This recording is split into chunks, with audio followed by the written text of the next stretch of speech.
I am very much a nerd. I know that's probably not a revelation statement, but I felt the need to preface what's coming next. I am not just a nerd of one category, not just a movie nerd, not just a video game nerd. I am an all-around nerd, but one thing that I used to love that I no longer love is comic books. I love comic book characters, don't get me wrong. I've loved a good chunk of comic book movies, though some have been considerably worse than others. But comic books themselves, I fell out of love with a long time ago. Probably around the time that the whole Invasion of the Skrulls thing was going on, and there was a Super Skrull for every day of the week. It had seemed to me like Marvel was in this weird spot, where they felt like they couldn't sell copies of comics without making moves that would get people on the internet talking. It didn't matter what the attention was, negative or positive, as long as they're talking, which is a very, very, very dangerous lady to dance with.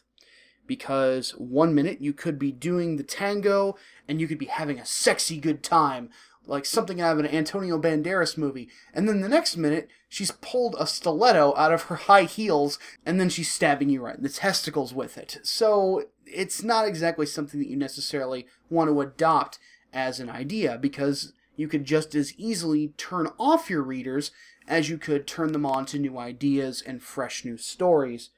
I'm always for creative freedom, and I absolutely despise too much editorial mingling.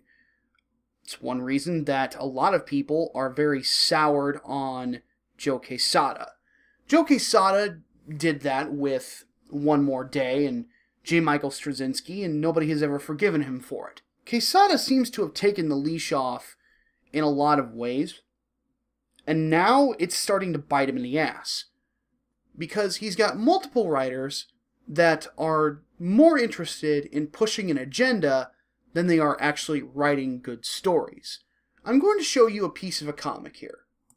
Some of you have probably seen this before. It's a rather infamous image from a now-defunct comic called Angela, Queen of Hell, when Marvel took the Angela character from Spawn when the character was up for grabs from Image Comics, and decided to basically throw her into the Thor mythology because why the fuck not? This is the infamous unsolicited opinions on Israel. And there's a couple things I wanted to mention about this. First off, yes, the super feminist inspired writing is incredibly stupid. Partially because it's feminist writing. Because at the end of the day, feminism is bullshit. So why would I want to read a book that is full of feminist bullshit? But that's just me. I'm not a feminist. I despise what feminism is right now. I despise social justice. I despise anything that's associated with it. So, as it stands, this does not appeal to me, but I'm one guy. Where's the big problem here? What is the part of this that a comic book fan is going to find objectionable? Well, that's simple. The character that you're seeing here is Bor, the grandfather of Thor. Why would Bor say anything that's casually racist or have unsolicited opinions on Israel? This is, to be completely and totally frank, one of those moments when a writer is writing something and he thinks that he or she is a lot more clever than they are. Grant Morrison was guilty of this, especially his Batman run. Ugh. But this is basically the tone that Marvel has set for their comic books in general. A recent cover of Mockingbird, tied into the big Civil War II event that's going on that is also trash, from what I'm hearing, has a cover of this. Look, this sort of writing is worse than trying to kill off Eddie Brock because Mark Miller doesn't like Eddie Brock. This is patronizing your entire audience, whether they agree with your politics or not. And that is a problem. What happens when an entire nation is called racist, sexist, bigoted, homophobic, insert whatever language you want here? Well, they go to the ballot box and they vote for Trump.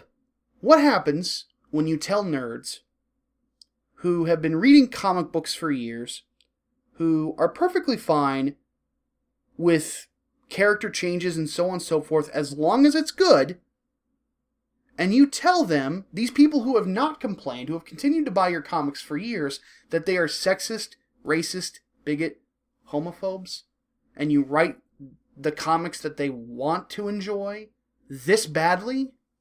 It's simple. They go and they buy DC comics instead. I'd like to compare and contrast something here. Let's have a look at the Marvel movies. From Iron Man all the way up to Doctor Strange, the most recent. When we look at the Marvel Cinematic Universe, what do we see? A pretty decent consistency to the source material, right? The source material being mostly plot lines that aren't really going past, I would say, about 2006. This is basically before everything just started to go downhill sharply, right? Well, where we find ourselves is one of these is successful, the Marvel Cinematic Universe. One of these is basically not successful at this point, and that is the Marvel Comics. One sticks to mass appeal. One sticks to making their customers happy. One sticks to entertainment that anybody can enjoy.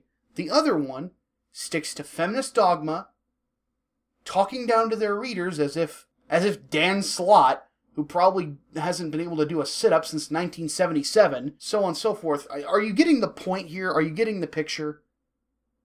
One's not being successful because it's garbage all around.